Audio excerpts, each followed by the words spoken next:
তোমরা যারা ক্যালকাটা ইউনিভার্সিটির আন্ডারে 5th সেমিস্টারে অনার্সের ছাত্রছাত্রী আছো এবং তোমাদের এডুকেশন অর্থাৎ শিক্ষাবিজ্ঞান সাবজেক্টটা মাইনর সাবজেক্ট হিসাবে আছে, তোমাদের জন্য আজকে ক্লাসটা খুবই গুরুত্বপূর্ণ।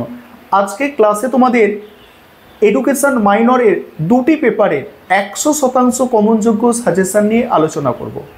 তোমাদের নতুন সিলেবাস অর্থাৎ আপডেট সিলেবাস অনুযায়ী এডুকেশন মাইনরে 5th সেমিস্টারে অনার্সের ছাত্রছাত্রীদের যে দুটি পেপার পড়তে হবে, MN3 অর্থাৎ প্রথম যে পেপার সেটা হচ্ছে guidance and counselling, R MN4 অর্থাৎ সেকেন্ড মাইনর পেপার হচ্ছে educational organisation and planning.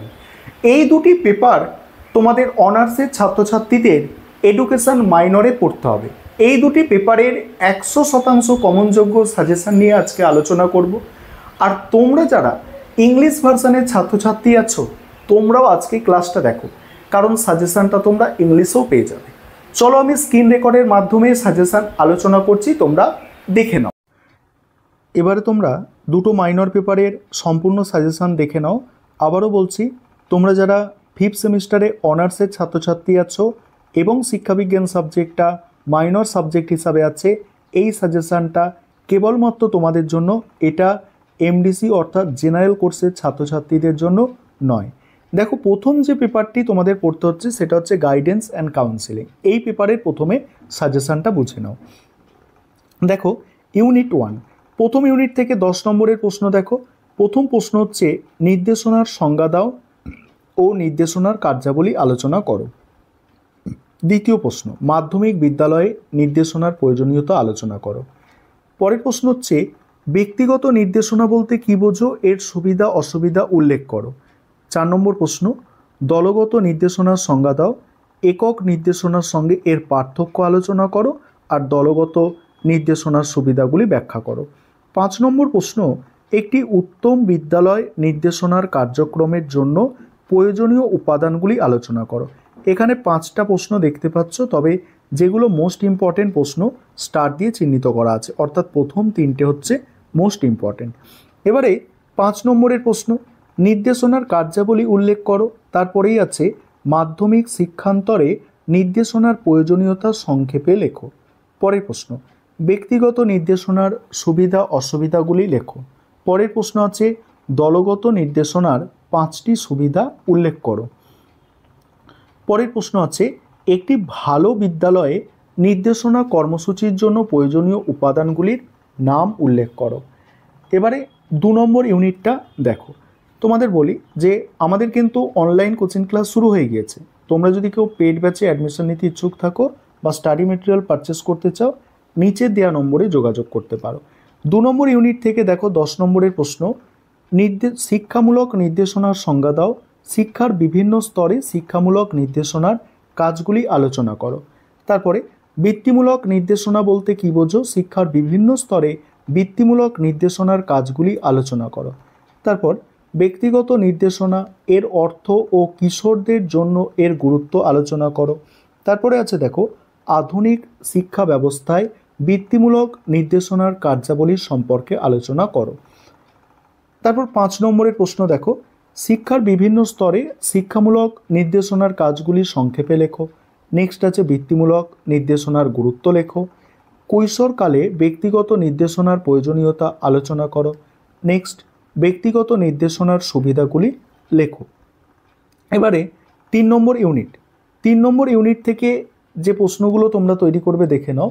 3 number unit থেকে 10 নম্বরের প্রশ্ন প্রথমে দেখো, পরামর্শ দানের সংজ্ঞা দাও, এর গুরুত্ব ও পরিধি আলোচনা করো। নেক্সট আছে দেখো পরামর্শ দানের কৌশল, তারপরে নির্দেশনামূলক, অনির্দেশনামূলক ও সমন্বিতি আলোচনা করো।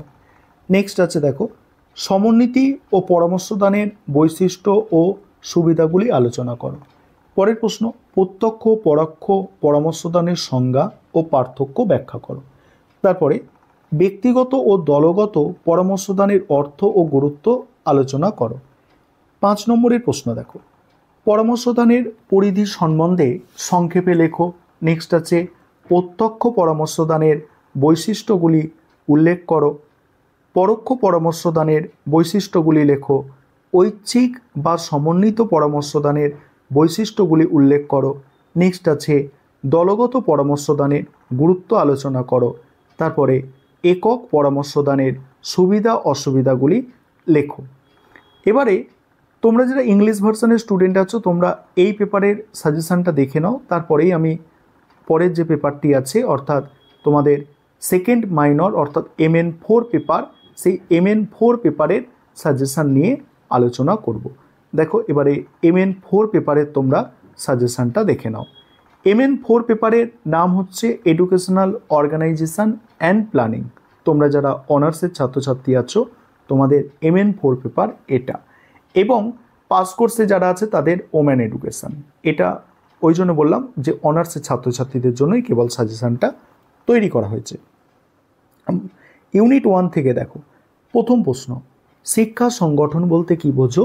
শিক্ষা সংগঠনের ধারণাটি ব্যাখ্যা করো।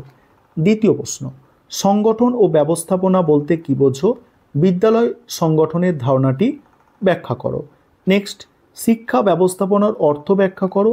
স্বৈরাচারী ও গণতান্ত্রিক ব্যবস্থাপনার তুলনা, যেগুলো স্টার দেয় সেগুলো বেশি গুরুত্বপূর্ণ। তারপরে দেখো বিদ্যালয় সংগঠনের বৈশিষ্ট্যগুলি আলোচনা করো। এখানে 5 নম্বরের আমি দুটো প্রশ্ন দিয়েছি, বিদ্যালয় সংগঠনের ধারণাটি সংক্ষেপে লেখো আর শিক্ষা ব্যবস্থাপনার তাৎপর্য। কারণ এখানে দেখো 10 নম্বরের প্রশ্ন যেগুলো আছে না এর মধ্যে থেকেও 5 নম্বরের আসতে পারে, তাই এক্সট্রাভাবে আর 5 নম্বরের প্রশ্ন এখানে বেশি করে দিলাম না। এবারে 2 নম্বর ইউনিট দেখো, 2 নম্বর ইউনিট থেকে 10 নম্বরের প্রশ্ন দেখো। প্রথম প্রশ্ন, স্কুল প্লান্ট বলতে কি বোঝো? আর স্কুল প্লান্টের বিভিন্ন উপাদান সম্পর্কে লেখো। পরের প্রশ্ন, একটি মাধ্যমিক স্কুলের স্কুল প্লান্ট সম্পর্কিত প্রয়োজনীয় বিষয় বস্তু আলোচনা করো। পরের প্রশ্ন, বিদ্যালয় শিক্ষায় গ্রন্থাগারের ভূমিকা আলোচনা করো। গ্রন্থাগার সংগঠনের প্রয়োজনীয়তা লেখো। তারপরে সময় তালিকা বলতে কি বোঝো? সময় তালিকার বৈশিষ্ট্য। তারপরে বিদ্যালয়ের স্বাস্থ্য পরিষেবা কেন প্রয়োজন? বিদ্যালয়ের স্বাস্থ্য পরিষেবার বৈশিষ্ট্য লেখো। 5টা প্রশ্ন আছে, যেগুলো বেশি স্টার আছে মানে সেগুলো গুরুত্বপূর্ণ। তারপরে 5 নম্বরের প্রশ্ন, স্কুল প্লান্টের 5টি উপাদান, তারপরে গ্রন্থাগারের বৈশিষ্ট্য লেখো। নেক্সট আছে দেখো কর্মশালা কি? কর্মশালার বৈশিষ্ট্য সম্পর্কে লেখো। নেক্সট, বিদ্যালয়ে স্বাস্থ্য পরিষেবা কেন প্রয়োজন? পরের প্রশ্ন আছে মাধ্যমিক বিদ্যালয়ে সময় তালিকার প্রস্তুত করার নীতি লেখো। এবার 3 নম্বর ইউনিট, শিক্ষা পরিকল্পনা বলতে কি বোঝো? শিক্ষা পরিকল্পনার বিভিন্ন স্তরগুলি আলোচনা করো। পরের প্রশ্ন, শিক্ষা পরিকল্পনার বিভিন্ন প্রকারগুলি সম্পর্কে লেখো।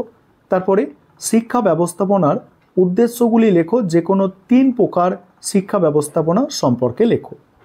পরের প্রশ্ন, শিক্ষা পরিকল্পনার উদ্দেশ্য ও গুরুত্ব আলোচনা করো। তারপরে শিক্ষা পরিকল্পনার তাৎপর্য লেখো। শিক্ষা পরিকল্পনার বিভিন্ন স্তরগুলি লেখো। স্বল্পমেয়াদী ও দীর্ঘমেয়াদী পরিকল্পনা বলতে কী বোঝো? এই ছিল তোমাদের সাজেশান। আর তোমরা যারা ইংলিশ ভার্সানের স্টুডেন্ট আছো এবারে তোমরা সাজেশানটা দেখে নাও, আমি স্ক্রল করে যাচ্ছি যাতে তোমাদের বুঝতে কোনো অসুবিধা না হয়। দেখো সম্পূর্ণ সাজেশানটা তোমরা দেখে নাও, আমি স্ক্রল করে যাচ্ছি। দেখো এই হচ্ছে তোমাদের সাজেশান।